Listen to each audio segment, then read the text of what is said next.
What are some social issues you have experienced with family and friends?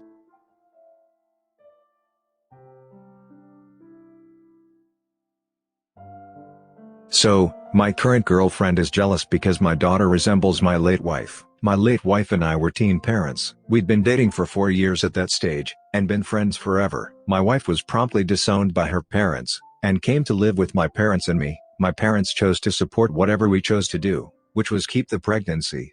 They had also adored my late wife for years, and would joke at least she's part of the family forever. I stayed in school, and got a part-time job while my wife dropped out, but got the equivalent of a high school certificate through other means. We lived with my parents who supported us financially. Instead of going to university, I learned a trade so as not to put our little family in debt. As soon as our daughters started school, my wife started working too. When I finished my apprenticeship, I proposed to my late wife. We had a small ceremony. My parents wanted us to stay with them until we saved up money for a house deposit, so we did. By 2011, at just 22, we bought a small home, mostly thanks to having amazing parents who let us live rent-free for years. In 2013, my wife died, hit by a drunk driver. I was devastated. The dude only got 3 years. I would see his family around town. These people tried to paint the scum in the victim light following the loss of my wife. Whenever I saw them, I felt anger rising in me. I decided to move away for this reason, also because I didn't want to have to see the scum when he got out. I moved several hours away. My parents said they'd follow when my dad retires in a couple of years, as they also wanted to get out before the scum got out. I was devastated, but tried to do right by my daughter. I got her into therapy, which seemed to help, and I got her into sports to help get some anger out.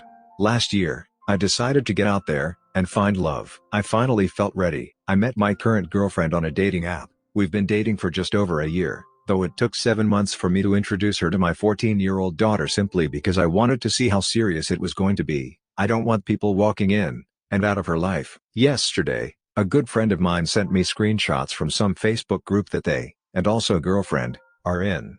Basically, somebody in the group shared a post of a woman complaining about how they feel uncomfortable when their husband compliments his, not their, daughter's looks, because it's basically like complimenting his ex. I assume this is because the daughters supposedly look like their mums. My girlfriend commented saying how she feels the same way, and it bothers her when I compliment my daughter more than I do her, because she feels like I'm calling my late wife pretty or something. Someone replied saying she shouldn't be dating a man with kids then, and she in return said she shouldn't have to limit her dating opportunities, because some men put exes before their new chick. I'm at a loss here. This seems evil to me. Disney villain evil.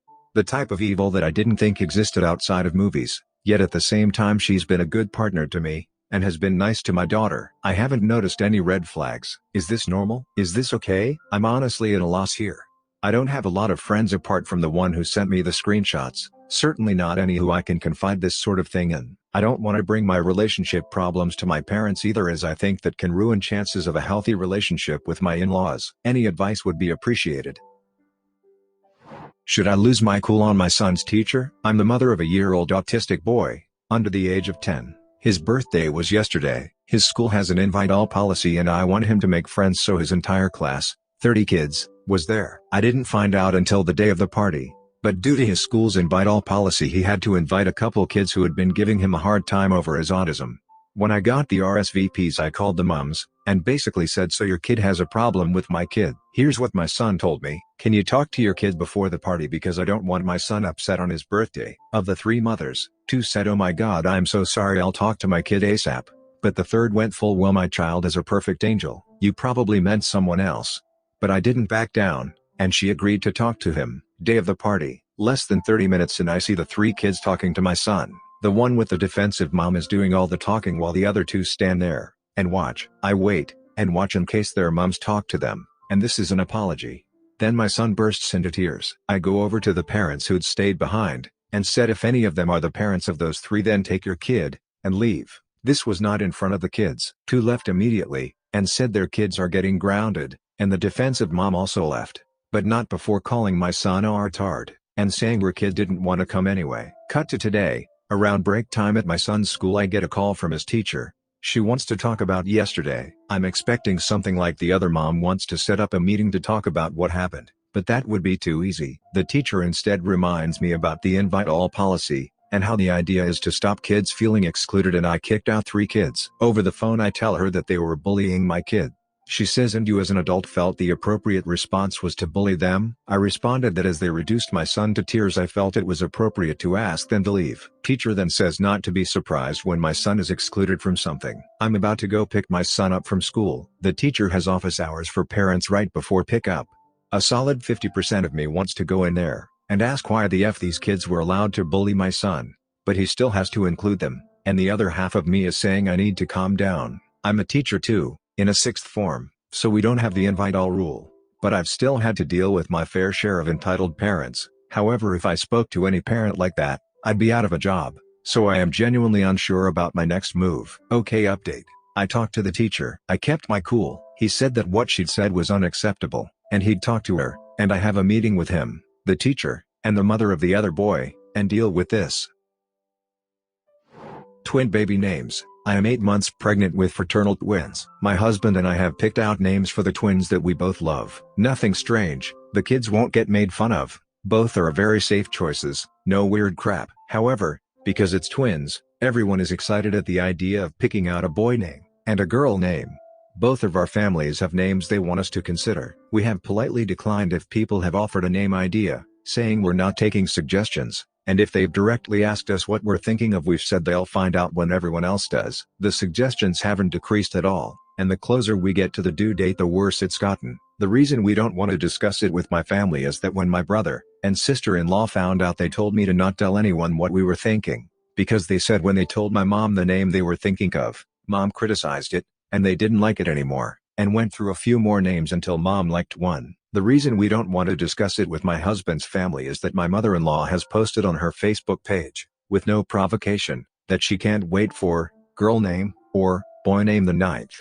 The girl name she posted is something random we don't like, and the boy name is the 9th because my husband and the 5 previous generations of men from his mother's family have had this name, so she expects our son to be the 9th in a row with this name.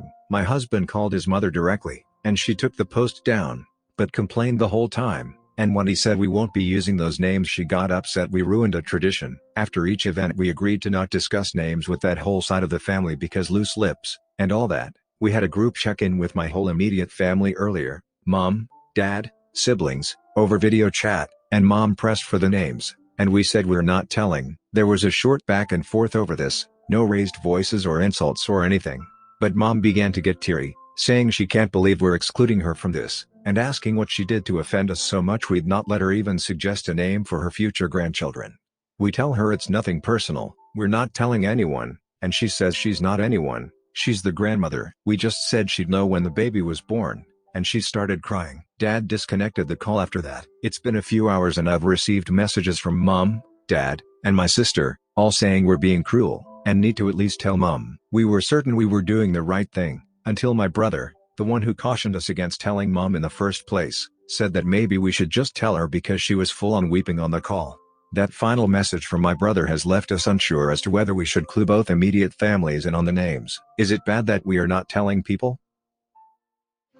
No disrespect on Mother's Day, thanks. Yesterday, my husband's side of the family wanted to celebrate Mother's Day. Since it was a nice day out, and tomorrow, actual holiday, is supposed to rain pretty badly. Every year since husband and I have been married, we've done a joint Mother's Day, an outdoor barbecue at his parents' house. Because of the lockdown, I already wasn't thrilled about the idea of going out, but husband persuaded me saying it will be less than 10 people, so it's fine.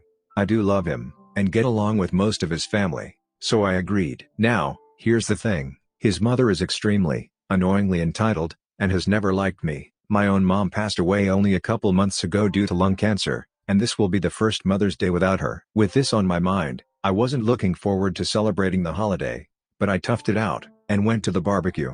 Since I had to work late, because they made this a weekday get-together last minute no less, I missed the first hour, which mother-in-law criticized me for nonstop. Already I can see the whole event is just going to be about her. I also did not get a chance to go to the store to pick out a card, so when mother-in-law told me where to put gifts and I didn't have one, of course she made a big deal over that too. She loudly called it out, too, and then pulled husband aside, and asked why he couldn't have gotten a wife that would have bothered to get her mother-in-law a present for Mother's Day. I was pretty upset over this, so I just walked out, and told her not to expect me to show up for Christmas either. Husband spent the whole night later on the phone with her trying to console her, and siding with his mom, making me think I was TA. and wrong for walking out and showing up empty-handed. After all, they are sort of my family too. Should I not have walked out? Okay, update. I spoke with mother-in-law and explained where I was coming from. She was still a swine about it, but she'd calmed down. As for husband, I had a long talk with him too, and he apologized for not seeing the pain it had caused. Subscribe and turn on the notification bell for more stories delivered to you. Thanks for listening. See you later.